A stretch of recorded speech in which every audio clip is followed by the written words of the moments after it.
Bonjour à tous, j'espère que vous allez bien, ici Dino pour cette nouvelle vidéo et aujourd'hui on va débriefer ensemble le match Sporting Portugal Olympique de Marseille, victoire 2-0 de l'Olympique de Marseille dans cette quatrième journée de Ligue des Champions, c'est parti. Alors avant tout, je tenais à me donner encore une fois un droit de réponse, je dois avouer que je vous cache pas que j'en ai un petit peu marre de faire des droits de réponse, enfin de répondre à des gens, à à quelques imbéciles sur les réseaux sociaux parce que je comprends pas l'attitude de certains. Bon, après, c'est peut-être aussi parce que les matchs, voilà, voilà, c'est comme ça. Enfin, bref, je suis pas non plus sur le moment. Alors, moi, je vais dire une seule chose à ces gens-là. Est-ce que vous pouvez pas apprécier 5 minutes la victoire d'un club français que ce soit les supporters parisiens ou lyonnais, au lieu de crier tout de suite à la magouille. Alors ok, de toute façon, il y a de la magouille dans tous les sports.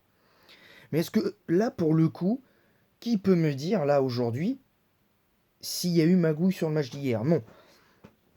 Moi, je pense que le Sporting Portugal, contrairement à ce que disait le coach du Sporting, ben, ils n'ont pas appris de leurs erreurs. Ils n'ont rien appris du tout. il faut, euh, il faut quand même le dire, ils n'ont rien appris du tout de leurs erreurs. Ils n'ont rien appris du tout de leurs erreurs. Moi, je dis simplement que là, l'Olympique de Marseille a clairement dominé les deux matchs. Il faut le dire, j'ai pas peur de le dire. Mais surtout, il faut se dire que l'Olympique de Marseille, ils ont provoqué ces erreurs-là. Ils les ont provoquées. Ils les ont provoquées, ces erreurs-là. Maintenant, je j'estime qu'à un moment donné, faut apprécier. En plus, Marseille a fait un excellent match pour moi hier. Donc je suis désolé, voilà, faut le dire. Et quand tu vois que... Enfin, c'est peut-être comparer le Sporting Portugal au Benfica, c'est peut-être pas cool, parce que le Benfica est pour moi largement supérieur au Sporting. Mais la question n'est pas là, la question n'est pas là. C'est que quand tu vois que je compare la situation dans laquelle étaient les deux clubs. C'est-à-dire que au moment le PSG de jouer contre le Benfica avant-hier, en gagnant, ils pouvaient s'assurer la qualification, sachant que la Juve avait perdu 2-0 face au Maccabi Haïfa et ils n'ont pas su le faire. En plus, je trouve qu'ils auraient même dû être réduits à 10 les Parisiens, mais bon, ça à la limite, c'est pas grave. Et quand tu vois que l'OM, après deux matchs, ils ont 0 points. Ils gagnent le match aller au Vélodrome, certes à huis clos, 4-1. Ils gagnent 2-0 dans un stade quasiment plein. 2-0 devant un public en feu. D'ailleurs, bravo au public du Sporting Portugal quand même.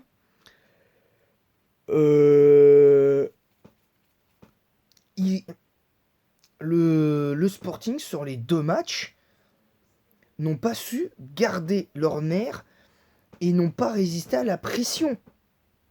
Ils se sont laissés prendre par l'enjeu.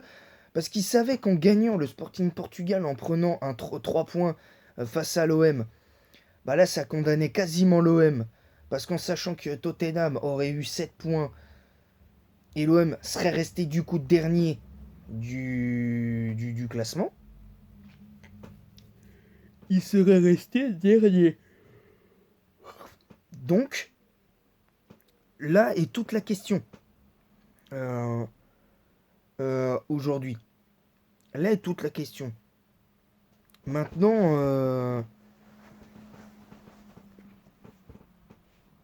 je suis désolé, mais à un moment donné, faut admettre des choses.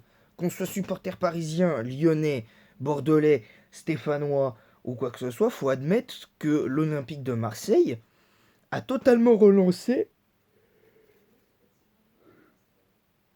la course à la qualification. Voilà. Donc on va parler je vais même pas parler du match du Sporting, parce que pour moi, le Sporting, en deuxième mi-temps, a fait un non-match. Parce que en première mi-temps, ils avaient été plus ou moins corrects, mais n'ont pas su gérer la chose. N'ont pas su gérer la chose, clairement.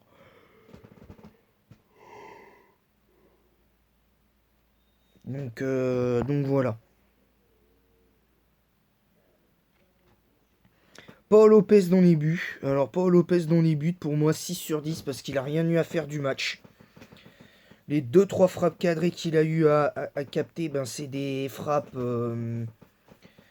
Voilà, c'est des frappes que même moi je pourrais facilement arrêter.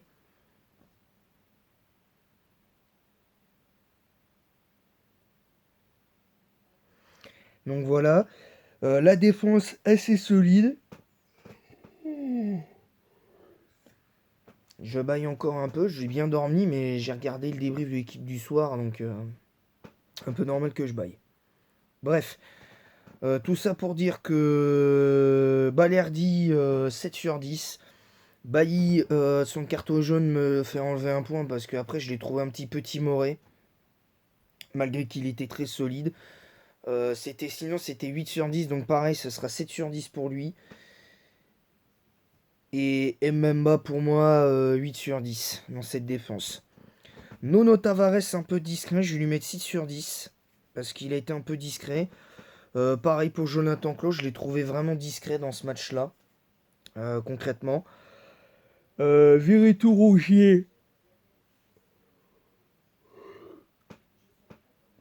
Verretou a été satisfaisant, pareil, je l'ai trouvé assez discret, mais bon, pas mal dans l'ensemble.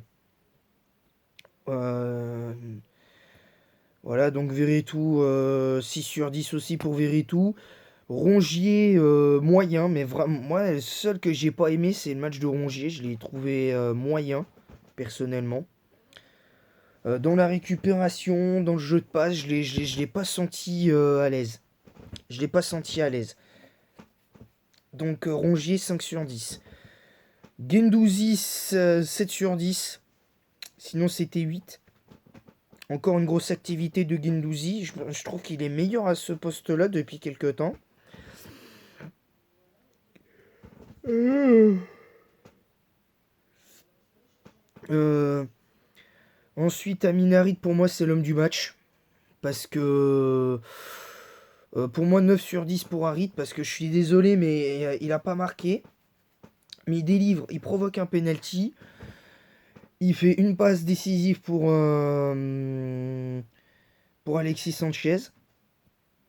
Et très franchement, grosse activité tout au long du match pour Aminarit. Donc pour moi, 9 sur 10. Et Alexis Sanchez, c'est 8 sur 10. Parce qu'encore une fois, lui, toujours au combat, toujours présent. Rien à dire de plus sur lui, il est au top. Pour moi, il est au top. Donc voilà, pour moi, il est clairement au top ce joueur. C'était le joueur qu'il fallait à l'Olympique de Marseille. Donc voilà. Donc, clairement, voilà. Donc voilà, sinon globalement j'ai aimé le match de l'OM dans son ensemble. Sur les deux matchs, ils ont été supérieurs à, à cette équipe du Sporting. Même si d'un certain côté, les deux faits de jeu, moi, que j'ai du mal à comprendre, c'est le premier carton jaune de Gonçalves. Parce que, ok, il fait une grosse faute, mais. Enfin, il fait une faute. Mais bon, j'ai du mal à comprendre parce que je trouve que, bon, voilà, c'est comme ça. Par contre, deuxième carton jaune, pour moi, de là à dire qu'il est sévère, je trouve qu'il n'y a pas des kilomètres. Mais pour moi, il est logique parce que Aminarit touche. Ça se joue à quoi? 2-3 dixièmes de seconde. Même pas. Harit, il va plus vite que Consalves. Il fait la faute. Non, plutôt que Esgaio, je crois. C'est plutôt Esgaio qui, pour moi, va, va concrètement. Il va pas pour faire mal. Mais la faute, elle est là. La faute du défenseur. Malheureusement, elle est réelle. Et bien que pas volontaire, malheureusement, voilà, tu dois faire attention. Pour moi, tu dois faire attention. En revanche, moi, ce qui m'inquiète, c'est que ce qui m'inquiète un peu, c'est que j'ai l'impression que euh, j'ai l'impression qu'il n'y a pas assez de, il y avait un manque de mouvement côté portugais. Parce que en fait, le milieu de terrain était pas bon déjà dès le départ sur les 5 premières minutes. On n'a rien vu de cette équipe. En fait, cette équipe du Sporting Portugal s'est laissée dominer par ses émotions, mais c'est surtout laissé dominer par l'enjeu de ce match. Parce que, et comme au match aller, ils se sont laissés dominer par l'enjeu du match. Et ils le savaient. Ils le savaient, le Sporting Portugal. Parce que quand j'entends le Sporting Portugal dire ouais, on a appris de nos erreurs du match aller bah, et tout ça et tout, bah, quand tu vois le score des deux matchs, que tu vois que. Voilà, bon, après, cela dit, pas d'enflammade non plus. J'y crois un peu plus quand même, malgré tout, à la qualification de l'Olympique de Marseille. Mais il faudra quand même. Je précise que. euh, c'est que. C'est qu'il va falloir faire extrêmement attention.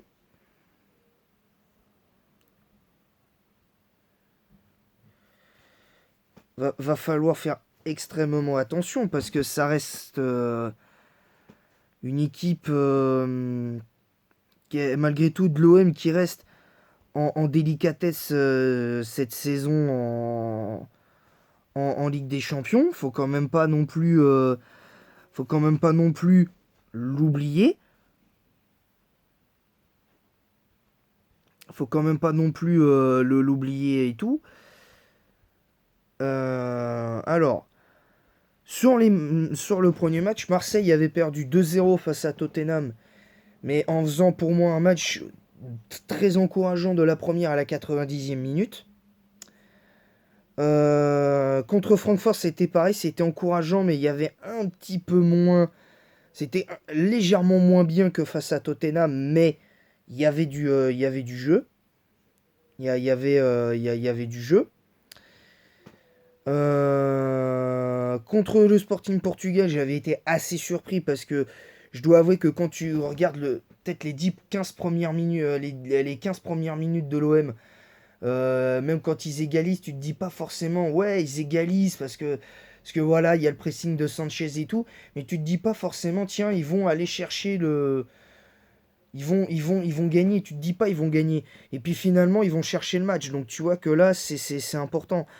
Alors le truc, c'est que maintenant, va falloir quand même faire attention pour l'Olympique de Marseille parce que le Sporting Portugal a perdu le match retour.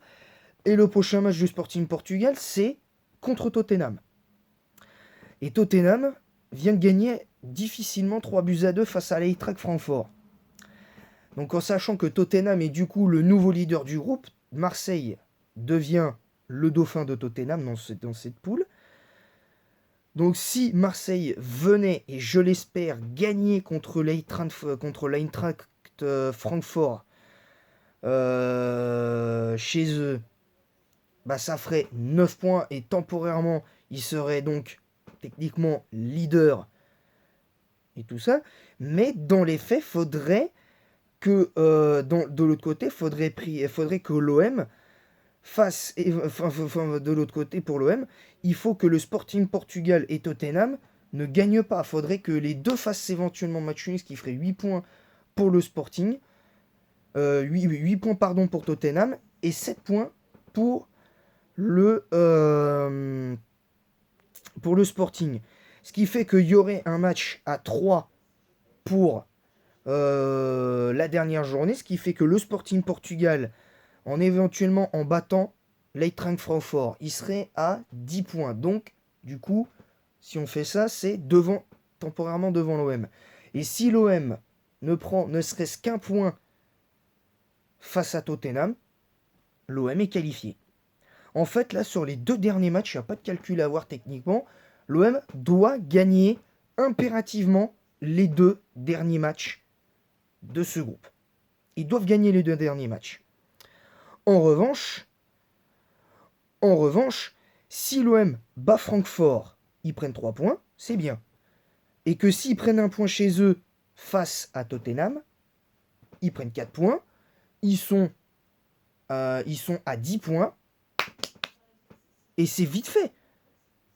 Voilà.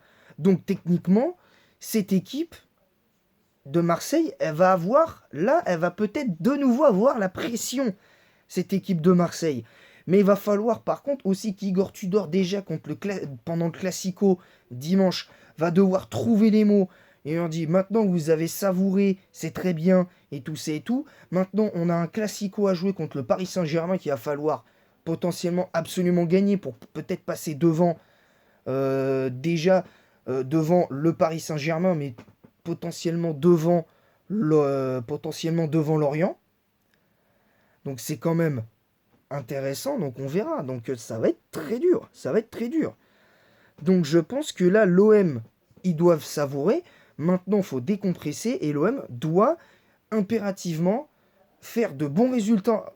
Même si, mettons qu'ils ne gagnent pas face au Paris Saint-Germain, il faut au moins qu'ils prennent un point pour la confiance face au Paris Saint-Germain.